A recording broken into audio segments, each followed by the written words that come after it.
Shalom dan puji Tuhan saudara atas kebaikan Tuhan pada setiap kita sehingga pada minggu ini kita boleh bersama lagi di dalam ringkasan pelajaran Sekolah Sahabat, pelajaran yang keempat yang bertajuk Bagaimana Tuhan Menyelamatkan Kita. Untuk memulai pembelajaran kita, mari kita berdoa. Bapa Surgawi, terima kasih karena kebaikan-Mu, karena bersama dengan kami sementara kami mempelajari pelajaran Sekolah Sahabat kami pada minggu ini. Dalam nama Yesus kami berdoa. Amin. Sekali lagi saudara, tajuk Sekolah Sahabat kita, bagaimana Tuhan menyelamatkan kita. Yang menjadi pertanyaan, bagaimana Tuhan menyelamatkan kita menurut buku Efesus? Untuk memahami, mempelajari pelajaran Sekolah Sahabat pada minggu ini, kita ada baiknya membaca ayat-ayat seperti yang tertera di screen Anda dan saya. Ayat hafalan, Efesus 2 ayat 4 dan 5 mengatakan, namun Allah yang kaya dengan belas kasihan, karena kasih-Nya yang amat besar kepada kita, walaupun ketika kita telah mati disebabkan kesalahan kita, telah menghidupkan kita bersama Kristus. Pendahuluan Sekolah Sahabat. Minggu ini kita akan mempelajari misi penyelamatan yang paling agung dan paling menyeluruh sepanjang zaman. Usaha Tuhan untuk menebus manusia dalam Efesus pasal yang kedua ayat 1 hingga 10. Nah, dalam ayat ini saudara, Paulus menawarkan kepada kita gambaran sekilas tentang dua masa dalam kehidupan kita, semalam dan hari ini. Dia juga menjelaskan apa yang Tuhan telah lakukan untuk kita dengan rahmat-Nya. Apabila kita membaca petikan ini atau bab ini, kita harus bertanyakan 3 soalan berikut ini. Apakah yang dimaksudkan dengan mati dalam dosa? Apakah yang dimaksudkan dengan dibangkitkan bersama Kristus kepada kehidupan baru di dalam Dia? Apakah yang dimaksudkan untuk diselamatkan oleh kasih karunia melalui iman? Dan untuk menjawab pertanyaan-pertanyaan ini, kita akan membahas, mempelajari mengikut topik seperti yang tertera di screen kita. Kita ke tajuk yang pertama, yaitu hidup di bawah panji setan. Tajuk kecilnya, pernah mati dan ditipu oleh setan. Nah, apa maksud pernah mati dan ditipu oleh setan?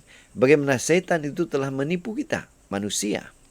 Efesus 2 ayat 1 hingga 2 katakan, kamu telah mati akibat kesalahan dan dosa yang dahulu kamu lakukan menurut jalan dunia, menurut raja segala kuasa di udara, roh yang sekarang bertindak dalam diri anak-anak derhaka. Dalam Efesus 2 ayat 1 hingga 10, Paulus kini akan menceritakan kisah keinsafan mereka dengan lebih terperinci, dengan tumpuan yang lebih kepada hal pribadi.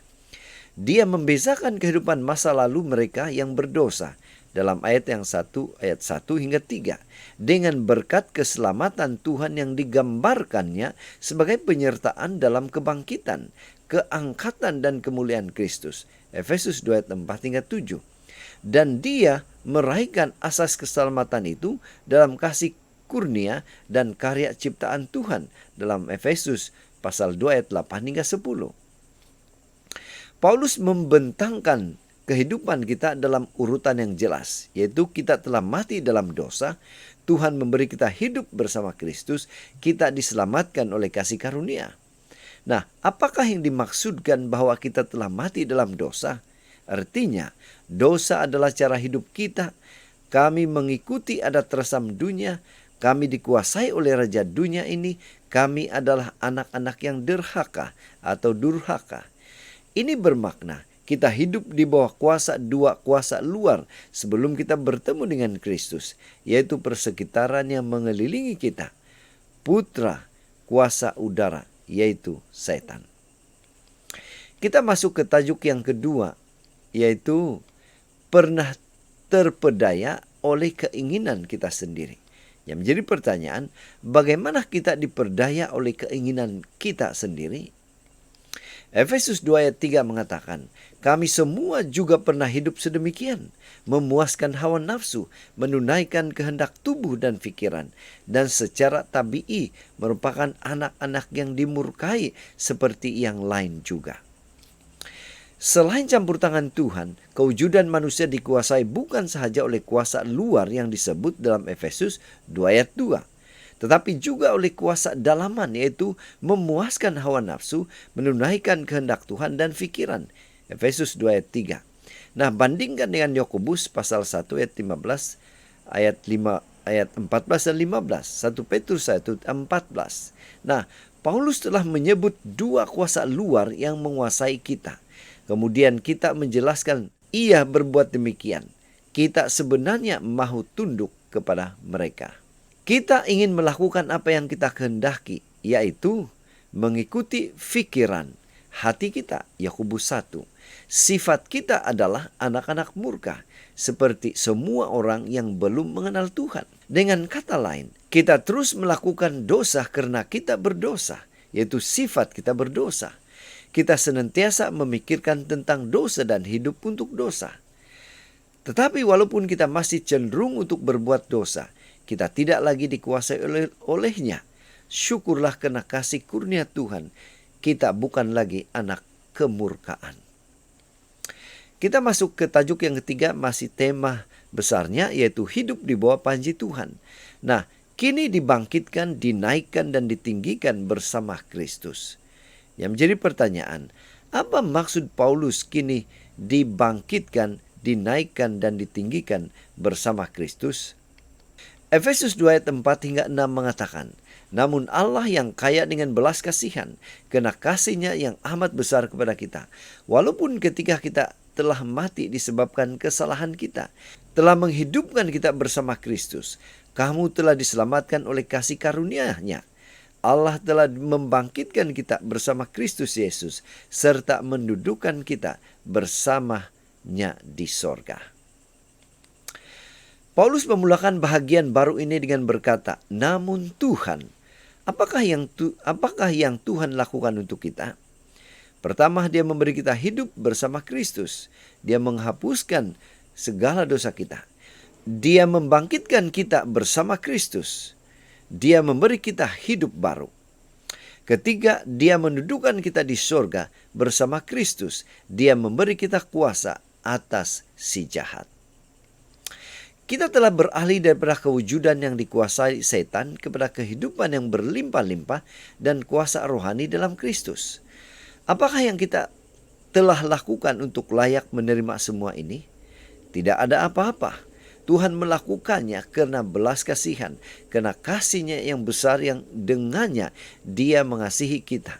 Segala kebaikan dan kemuliaan adalah milik-Nya. Tajuk yang keempat, yaitu kini diberkati selamanya oleh kasih karunia. Dan ini akan menjawab hidup di bawah panji Tuhan. Apa maksud Paulus kini diberkati selamanya oleh kasih kurnia? Firman Tuhan dalam Efesus 2:7 katakan, supaya pada zaman-zaman akan datang Allah dapat menunjukkan limpah kekayaan kasih kurnia-Nya dalam belas ihsan-Nya kepada kita dalam Kristus Yesus. Adalah penting bagi kita sebagai umat percaya untuk memahami kebenaran Injil yang mendalam. Kita tidak akan pernah tamat daripada kurnia kasih. Tidak pernah ada perayaan yang kita telah mencapai PhD dalam kasih kurnia atau tamat daripada keperluan kita terhadapnya. Nah, di sini Paulus menegaskan kebenaran dalam Efesus 2 ayat 7. Menekankannya dengan satu kronologi yang lebih luas. Rancangan Tuhan terungkap pada masa lalu dengan kematian Kristus yang menggantikan kematian dalam dosa, kebangkitannya dan pemuliaannya. Ia terungkap pada masa kini dalam kehidupan kita. Dengan kuasa yang sama yang bekerja di dalam Kristus, Ia akan terus terbentang pada zaman yang akan datang karena kasih kurnia Tuhan tidak pernah berakhir. Kurnia kasih ini telah terbukti pada masa lalu. Kita mengalaminya hari ini dan Ia akan menjadi teman kita serta teman malaikat dan dunia yang tidak pernah jatuh untuk selama-lamanya. Cara kita mengalami rahmat ilahi hari ini adalah kesaksian yang menunjukkan kasih Tuhan kepada alam semesta yang tiada tandingannya. Nah, yang terakhir, kini diselamatkan oleh Tuhan. Apa yang Tuhan tawarkan kepada kita? bagaimana Paulus menerangkan kini diselamatkan oleh Tuhan. Yang kedua, bagaimana Tuhan telah menyelamatkan kita. Efesus 2 ayat 8 hingga 10. Kamu telah diselamatkan dengan kasih karunia-Nya melalui iman. Ini bukan daripada kamu sendiri, tetapi adalah kurnia Allah.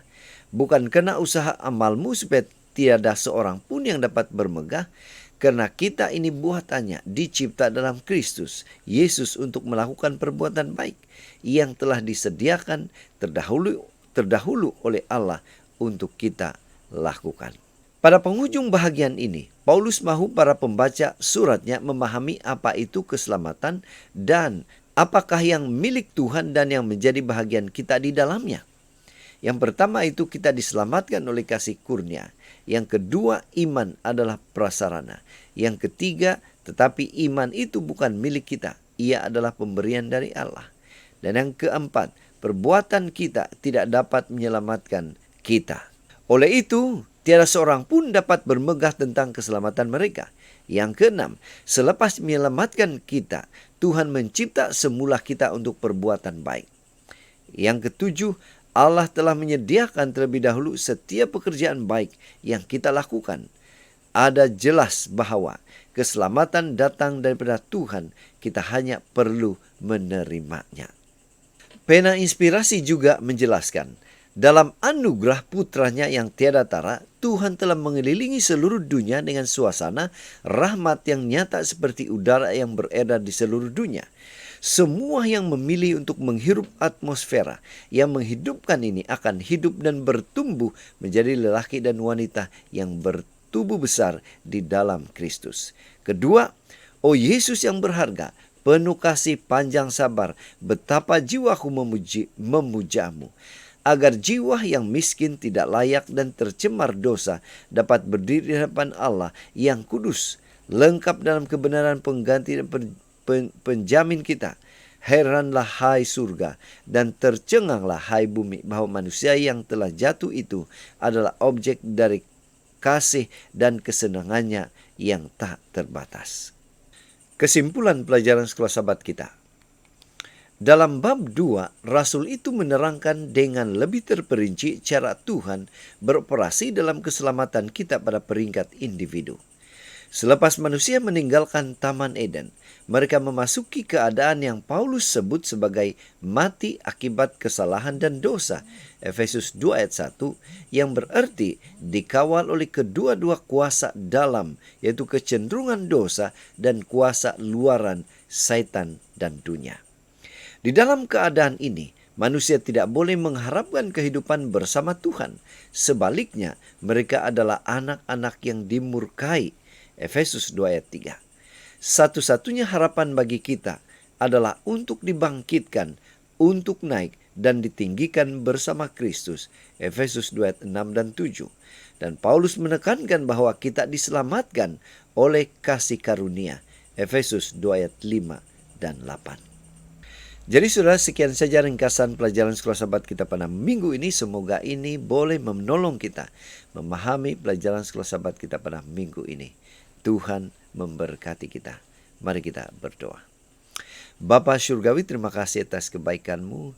Terima kasih karena sudah membantu kami memahami, mempelajari pelajaran sekolah sahabat kami pada minggu ini. Dalam nama Yesus kami berdoa. Amin.